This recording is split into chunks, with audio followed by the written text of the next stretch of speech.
Welcome to Lighten Up, the Art of Living Clutter-Free, a podcast for people who are ready to clear the physical, the mental, and the emotional clutter that's been weighing them down.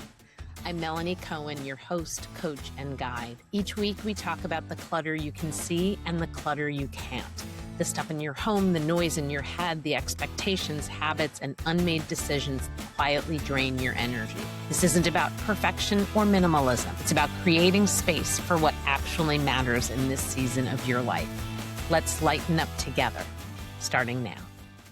Hello and welcome back to another episode of Lighten Up, the Art of Living Clutter-Free, the podcast where we talk about all things clutter. And just you wait for my special guest today, because there's going to be a lot of wondering, but what does that have to do with clutter? I can tie everything back to clutter. So first, I have Dr. Jen with me. She is a licensed chiropractor and certified animal chiropractor who helps people, dogs, and horses move and feel their best by supporting the nervous system and whole body alignment. Her journey has not been linear, like most of us. Early in her career, Dr. Jen found herself feeling disconnected, burnt out, and questioning whether she was truly meant for the path she was on. While she loved chiropractic care, her human-only practice wasn't thriving, and she knew something was missing. That missing piece turned out to be animal chiropractic. Integrating care for animals reignited her passion, clarified her purpose, and transformed both her business and her life.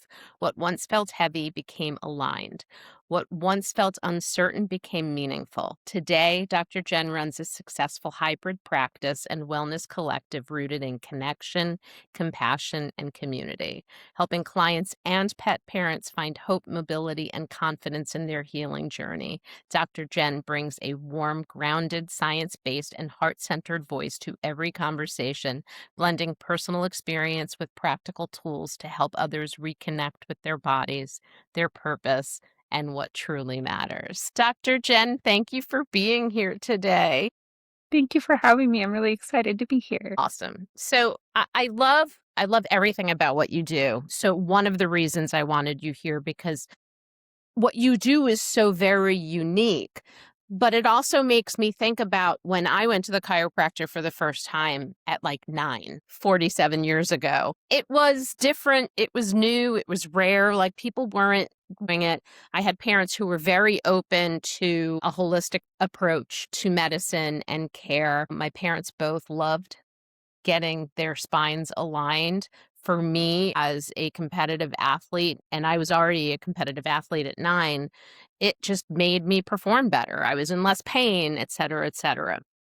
There are still people out there that don't take chiropractic work seriously. I don't know. They think you're all quacks or whatever we want to call it. Help me dismantle that. Yeah. I mean, it's pretty common. I get it often, right? I think a lot of it is people are misinformed. They're not educated about what it is that we actually do and all the education and credentials and things that go into becoming a chiropractor, a human chiropractor at that. We have to take a 4-year program. We have to take board tests just like a medical doctor would have to take.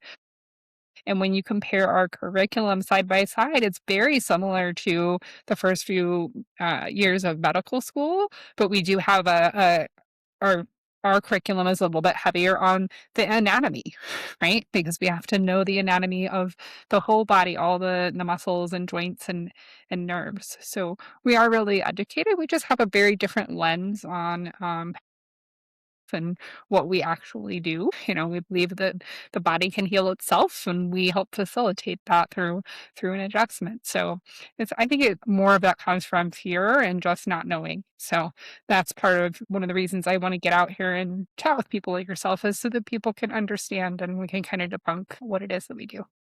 Love that. I love that. You talked about not having a linear path to where you are. And I don't know a lot of people who did have a linear path for whatever reason, but something had to drive you to this in the first place. So what made you want to be a chiropractor in the first place? Yeah, I agree with you that very rarely is it linear in life. And if it is, I want to know what you're doing.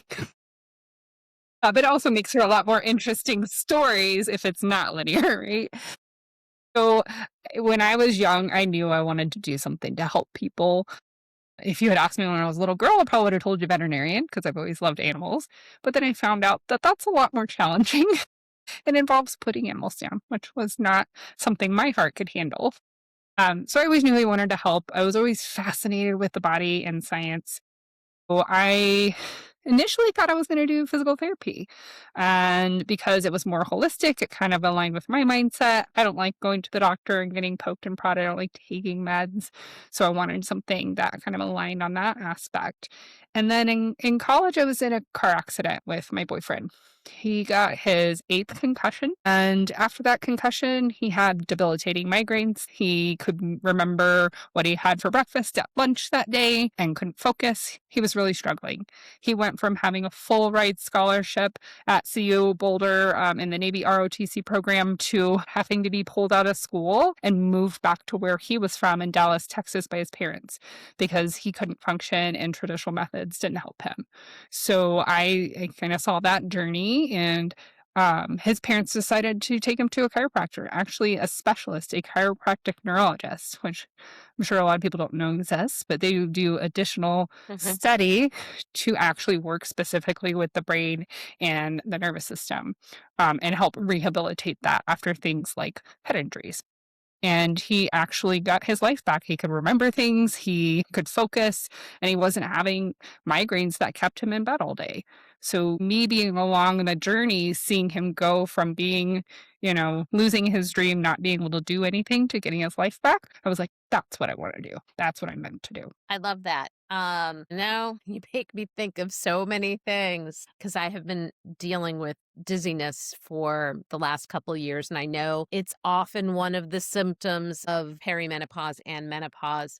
But like doesn't it doesn't help someone who used to be a gymnast and actually loves to do headstands and handstands in the house because like I just can't do it.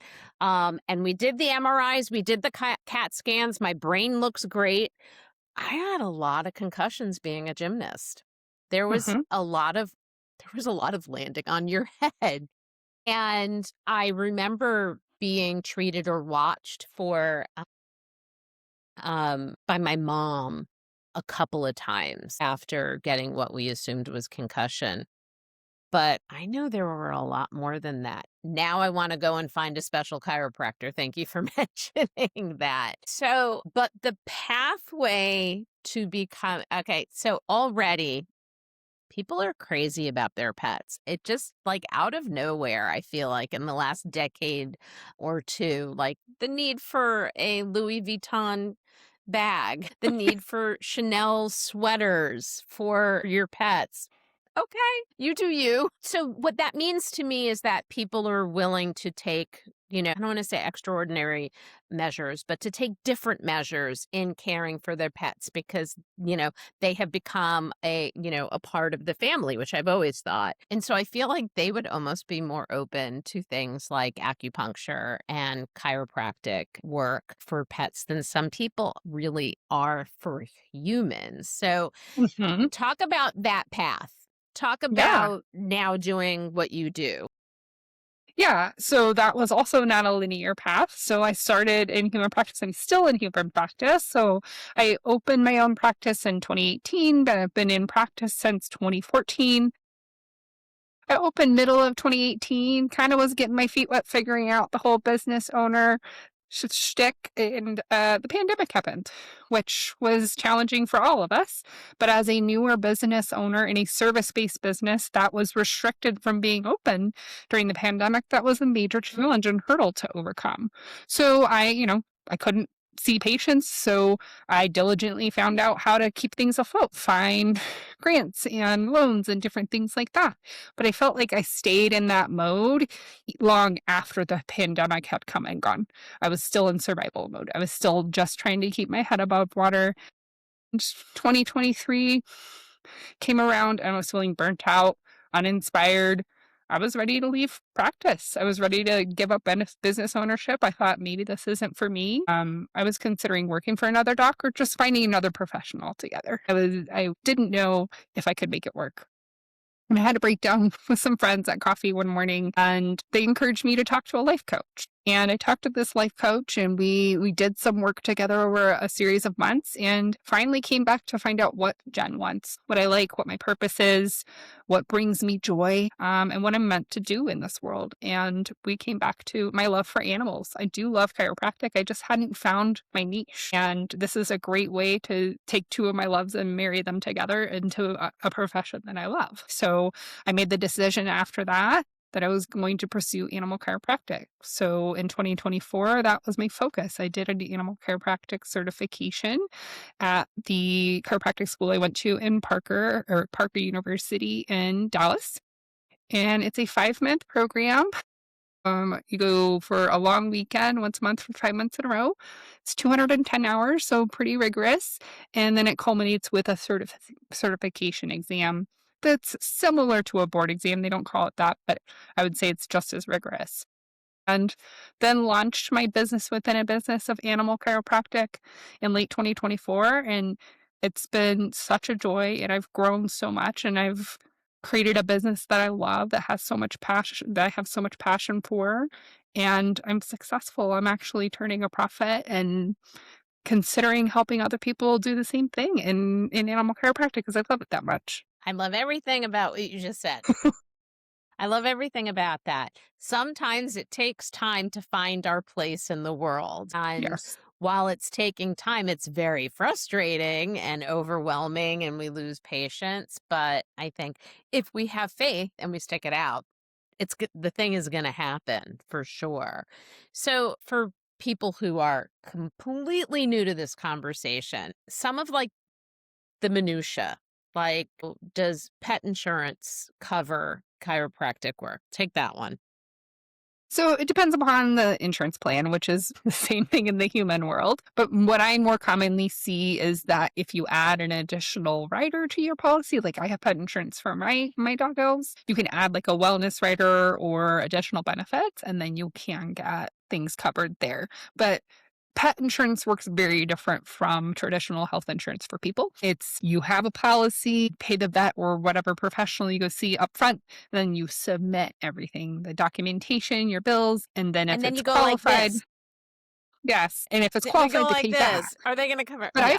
I find that pet insurance, is pretty good about like laying out what they will and won't cover. I mean, there's still like things that are excluded. So if you have a pre-existing condition, that matters in the pet insurance world as well. But that brings up an important point that I like to share with people. If you do have pets and you're considering doing that, I would get it sooner rather than later. Like if you adopt them from when they're itty bitty, that is the perfect time. It's often very inexpensive and there's no pre-existing condition. So you don't know what's going to happen and it will be covered at that point.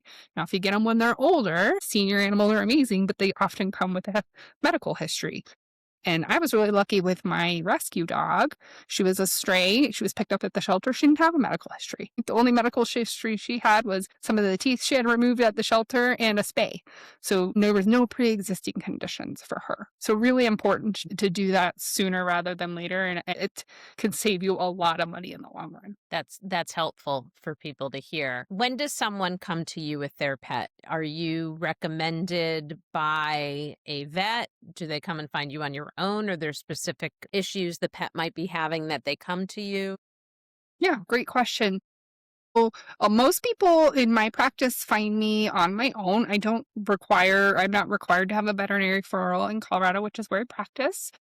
So since I'm a certified animal chiropractor, dogs and horses, I can see them without a vet referral. If I want to see other species, so cats, cows, you name it, then I would need a veterinary referral. But most people find me through word of mouth or Google or through network. And the most common things I see animals for are obviously mobility challenges. That's a pretty common one. Things like not being able to go up and down the stairs, not being able to get on the couch or the bed, can't get in and out of the car.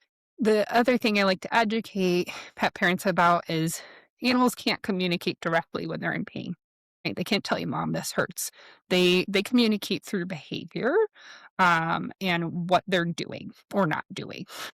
oftentimes it's what they're not doing.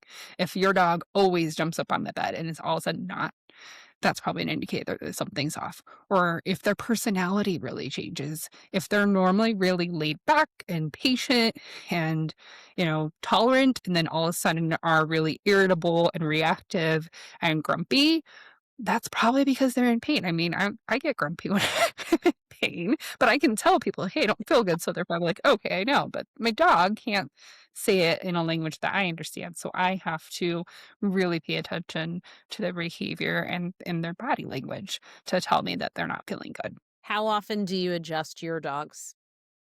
So I have an older German Shepherd since she's about 11. It's really common for them to have hip and low back issues. So I adjust her every couple of weeks. And then I have a little Husky mix who's very rambunctious. So I typically adjust him every 4 to 6 weeks if he'll let me. He doesn't love it, but he needs it. Okay, and so dogs and horses you can see without a referral from a vet. What's the most interesting or different animal that you've adjusted so far? Or has there been anything out of the ordinary? I think the most fun one I've had, it hasn't been super like out of the ordinary, was a miniature donkey named Taco. He was in my animal chiropractic program. So at the very end of the program, our instructors supervised us actually adjusting the animals. So we worked with a horse sanctuary that saves horses that have been abused or can't work anymore. And our way of repaying them for letting us work on the animals is for us to adjust them. So I got to adjust a mini donkey, which was really cool. I love that. I love that. It's funny. You and I had talked before, and I think I've talked about this on the podcast, but my first like real job in high school was at the Bronx Zoo after having done an internship there. And the internship and working there are exactly what told me that I wasn't going to be a vet because I would never have survived the amount of science and the kind of science, necessary. But it was a great job. It was an amazing experience. People were always interested in the stories. But I worked in the education department where the animals were a little tamer because they were the animals that were used to bring to classrooms or to bring classes there. And they had everything you could imagine in the mammal, the bird, and the reptile rooms, or the small mammals and the large mammals. And so, like, my favorite animal was the armadillo, whose name was Commander Cody. And there was a tamandua, or otherwise known as an anteater, that I loved spending time with. I'm just trying to imagine how you would adjust an armadillo or an anteater that has like this incredibly long snout. Like, I'm just like trying to imagine it. And I'm not even going to get into the reptile room. Is there an animal that you think couldn't be adjusted, or that you would say, absolutely not, I'm not going to do it? I mean, an animal that doesn't have a spine, so invertebrates can't be adjusted because they don't have a spine. So if we're going to get technical, based on what I've heard from other colleagues, I would not adjust a raccoon. I've heard they're very Okay. aggressive and they like to bite and they're very sneaky. So no raccoons. Yes. Yes. Okay. I hear you on that one. I probably would say the same about an opossum, Yeah. although if it just plays dead as it does, then maybe that wouldn't be so hard. It's interesting because I think when you go to the vet, cats and dogs. You hear cats and dogs, cats and dogs. Our current vet, she has guinea pigs. No cats, no dogs. She's a guinea pig person. Could you do a guinea pig? Yeah. Yeah. They're just a lot smaller, right? You are, Well, they're all yeah, very similar. It's just looking at how the anatomy is different and learning a little bit about their right. behavior and how you need to handle them. That's the biggest difference. Yeah. I am amazed by all of this. So, as a human, your adjustment is typically done laying down, either on your stomach or on your back, or bringing you up and then bringing you down. What about animals? Is it done standing, sitting, laying down? It could be any of those, any of the above, all the above. You have to be really flexible and you have to be willing to just kind of go with what the animal is comfortable with and will do for you that day. Ideally, they're standing because they are quadruped, and that gives me a better idea of what the real stresses on their spine are because that's how they spend the majority of their time, Sure. either that or laying down, depending on the animal. But yeah, there's no table involved. For horses, I do have an adjusting bale. So it's similar in size to a hay bale, but it's made out of foam and it's covered with vinyl, so it's much more durable. And it allows me to get a step up because I'm not very tall. I'm only like 5'4", so every horse is taller than me. So that's all I need for horses, but for Shorter than dogs, five. I'm shorter than 5'4", so don't go there. right? Yeah. But dogs, I typically just get down on the floor with them, depending on the size. I do sometimes set them up on my bale, but I really go with what they're comfortable with, right? I've had dogs that couldn't stand up, so I had to get creative and adjust them lying down. So you just have to figure out a way to make it work. It doesn't have to be, textbook perfect, and that's something you find out in practice. You figure out how to make it work. Right, right. So you essentially saved your business, if you will, by moving into doing animal chiropractic, not just human. Would you say that that saved your business or saved your soul in wanting to do the business? Both, for sure. I mean, like I said before, I felt like I didn't know where I belonged, right? Like who I was supposed to serve and didn't have that passion to weather the storm that is being an entrepreneur and having your own practice. It's not always easy. There's great days and there's really hard days and there's a lot of behind the scenes work that people don't see and that can get to be a grind. But when I get to help a dog that was told that they may have to be put down because they can't walk again, I mean, there's no greater joy for me than to be able to help an animal in that way. And I love Right. dogs, so I joke with my friends all the time. I get paid to hang out with dogs. Like, what cooler job? It's like a friend of mine who's a groomer. She gets to spend all day with dogs. I know we had talked about it before, but there was a gentleman that lived in the apartment building I lived in growing up who had a Samoyed, So for those of you who don't know dogs, we're talking about a big, like white puffy cloud of a dog. And the dog's name was Kara. Let me tell you something. This is like over 40 years ago. I will never forget this dog. But he kept her very old and got to the point where she could not walk at all. And so he had her on a dolly, like a large dolly.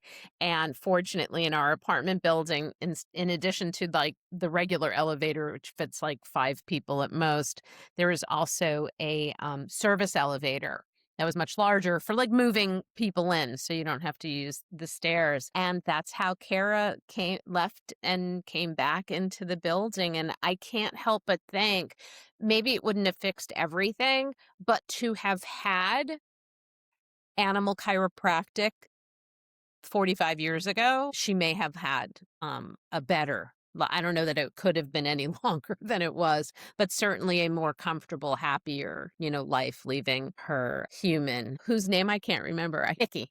I was going to say, of course I remember the dog's name and not the I human's always name. remember the His dog's name. name I was have to work Mickey. really hard to remember the pet parent's name sometimes.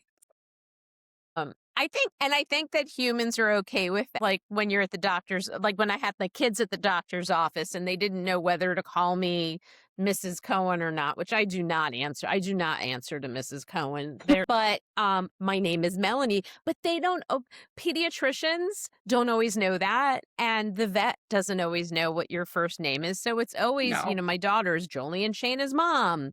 Shayna's mom, da da da da. Or now with the cats, Sally's mom, Porter's mom, Stout's mom. Like that's how I'm known, not for my name. Now in your business, are you seeing more humans or more pets? It's probably about a 50-50 split at this point because I've been in human practice for quite some time and have maintained quite a few of those patients. New patients, I would say it's probably 80 to 90% is animals now. Yeah, that's what I'm becoming known for. Wow, that's amazing. So the future of your business includes your desire to coach, future pet chiropractors. Are you getting to the point where you need, like, who do you have working for you? Like, how big is your business right now? It's still just me. I mean, I have people that support me. Like I have a CPA and I have a business coach and those types of things. Eventually, I'd like to hire an assistant, but yeah, I would really love to jump in and try to support other animal chiropractors in building a practice that fulfills them, that creates impact, that creates income, because there is a narrative out there with some that it's not really a sustainable, profitable thing. It's something, an adjunct or something to add on, or kind of like a fun little hobby for some people. But you can create it a sustainable business because there's people that want holistic options for their animals. And I've learned the hard way of what to do and what not to do. And I'd love to support other people and have an easier path to be able to really jump into this profession and help more animals and feel really joyful and fulfilled in doing so. And what I realize is exactly how much you have going for you and what your potential is. I think that's great. So, of course, here I am in New York. My listeners are across the country, but predominantly on the East Coast. Because I know how many people are like, oh, I can't wait to bring my dog to Dr. Jen. And I'm like, are you in Colorado? Like, I have friends in Colorado, and I actually have a few relatives in Colorado too. So, how would someone who's not in Colorado know how to go about finding a chiropractor for their animals? And are they licensed in all states? I guess I don't know any of that. Yeah, great question. Both of those are great questions. So, the best way to find an animal chiropractor close to you would be to look at the two associations. So, there's the American Veterinary Chiropractic Association, or the AVCA, and then there's an international version, the IVCA. So, if you opt to, which I did, do that certification exam, and then you can be put on their registry of people that are registered and certified through this examination. So those are your most qualified individuals. So that's probably the first place I would go. You're always welcome to reach out to somebody like myself. I'd be happy to point you in the right direction. The other question you asked is it, are there certifications? Like, what does that look like in every state? And because animal chiropractic is new in the grand scheme of things, it's very different and from state to state. In some states, like Colorado, some parameters we have to do, the certification and different things like that. But after that, it's pretty easy to get started if you check all the boxes. And then there's other states where it's illegal and not recognized as a profession. So you have both sides of the fence on that, and it really just depends. But there are organizations out there working to get better access for pet parents in all states so that we can get it where everybody can go and get their animal the care that they want and that they need. I look forward to that being a thing, Yeah, me that too. it's everywhere. What's something that you would want people to know that maybe we didn't touch on yet? That's a good question. I mean, I just want people to know that it's an option. I think that's one of my biggest missions this year is just to get the word out. I feel when I meet people, the most common response I get when I tell them I'm an animal chiropractor is like, I didn't even know that was a thing. So that to me tells me like we need to just get out there and share and spread the word to people because I think that people really are looking for holistic options. They're looking for things that are less invasive, less expensive. They don't like to take medications. They want to try something else. And then we work really well with veterinary care as well. We are not a replacement. I think that's another important point, right? Although I can see dogs and horses without referral, I often recommend they go see a vet for other things. In my state, we're really limited on what we can do as animal chiropractors. I can diagnose and adjust and figure out where it needs to be adjusted, and then I have to refer them out for anything else. Vaccinations, rehabilitation, food recommendations, supplements, all of that is in the vet world. So I really want to be able to get the word out, but also start building relationships with other pet professionals for filling in the gaps of things that I can't help with or that I don't know about. Right. And that includes with Sure. veterinarians as well. So, I mean, one of the reasons we're having this conversation is, well, I like to have guests on the show that I think are going to have really cool or interesting things to talk about. But it's also because while I have heard of and know people who have taken their pets for acupuncture, to me, this was at first like, oh my God, I didn't know they had it. But I think because I believe in what I believe in, it was quickly followed with, well, of course it exists. It took me a moment because I didn't know anybody that has taken a pet for chiropractor work. I've never met someone who works in the field. I kind of felt like if I didn't know, I want other people to know, you know, Yeah. and explore. I think about how many pets that I know for whom their people have spent so much money trying to fix things that probably needed a different approach for, whether it extended their life or made their life more positive or whatever. I don't mean just the story that I told from my childhood, but just but now. So I so appreciate you being able to share this story. Okay, so my podcast, I get to talk about whatever I want, and it is my podcast about clutter. So I like to challenge all of the experts that I have come on and ask them, what is your clutter? Because everyone should have learned by now, we're not just talking about stuff. We're talking about the calendar and our self-limiting beliefs and our emotions and the 24-hour news cycle and social media and people, all the things equal or could potentially equal clutter for us. So if I challenged you and said, but Dr. Jen, what is your clutter? What would you say? So for me as an entrepreneur and one that's growing rapidly, it's like managing my time. Like my calendar is sometimes look like a three-ring circus. So that's like the area I would say is very cluttered, but I've really made some intentionality this beginning of the year to start being intentional with putting time blocks for administrative stuff, CEO time, networking time, patient care time. It's really important to know that I won't be able to grow unless I get a handle on that. But it's a work in progress. This is everything. We don't figure it all out. It's not linear, right? We learn as we Right. go. You're speaking the language of most entrepreneurs, whether they're just starting out or they've been in business for a long time, is managing the business and the personal. And yeah, so I appreciate you saying it that way. Any last thoughts before we finish up today? You brought up an important point that I didn't allude to. I think it's really important for entrepreneurs to have that balance too and actually put personal time on the calendar. It kind of sounds crazy. Like my husband's not a big calendar guy and it's like, I don't want to put stuff on the calendar. I was like, this is literally how I function. If it's not on my calendar, it's not happening, or I'll probably forget that it's happening. So I have to intentionally put time on the calendar for myself. Going to the gym, like Right, spending time right. with friends, like those types of things. I think it's important to put time for you so that you can pour into yourself, so you can share your gifts with the world. Because if you're running on empty, you can't show up for anybody else. Love that you're saying that because the episode I'm dropping to so the episode so for those of you who are listening now, Dr. Jen's episode is going to happen at some point between early to late spring. But the episode I'm dropping tomorrow, which is January 3rd, I interviewed a virtual assistant. So again, a business owner and someone who does I can't wait until I have a VA so she could take care of all the Me stuff too. that I'm not good at. Right? Right? Well, I got a good one for you. But one of the things that she talked about was putting herself on the calendar, and she's a quilter, and she talked about having to put quilting on the calendar. And I think some people would be like, if it's something you like doing, won't you make that happen?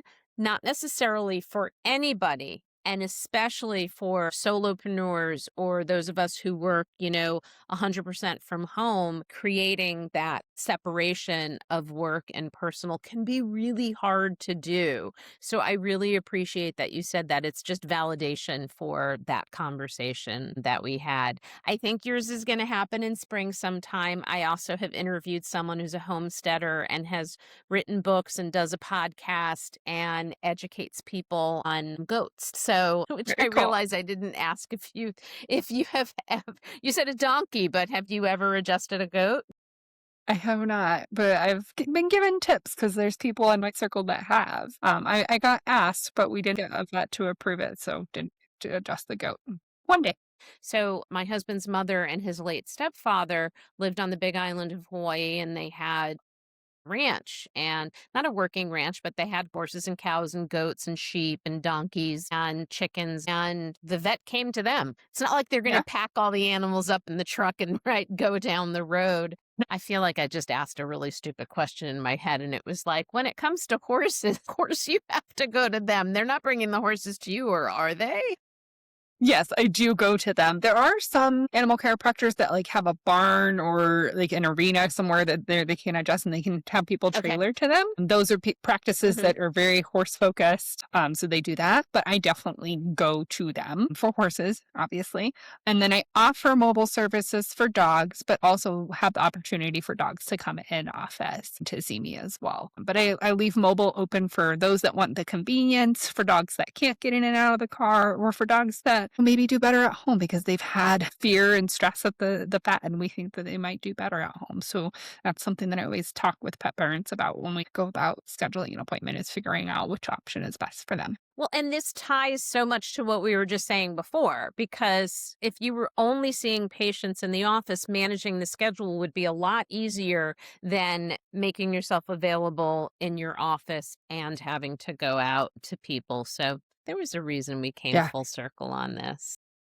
Yes. Dr. Jen, I am so appreciative of having you here today, sharing your genius. And well, my friends and family in Colorado. Where are you exactly in Colorado? So my practice is in Arvada, Colorado. So it's a That's suburb like of outside Denver. of Denver, right? Yeah, Okay, all right. I think most northwestern of the people suburb. that I know in Colorado are in the Boulder area, but I have a feeling like, people will travel with dogs for something special like what you offer. So thank you again so much for being here. I so appreciate your time. Yes, thank you so much for having me. It was really fun. Thank you for listening to Lighten Up the Art of Living Clutter Free. If this episode resonated, please subscribe, leave a review, and share it with someone who could use just a little bit of lightness. If you're ready for deeper support, you can work with me one-on-one or join my Lighten Up Clutter Free Mindset Group program. You can find all the details at my website, thoughtfullycoaching.com. Until next time, progress over perfection. Messy action is better than no action at all. So let's lighten up.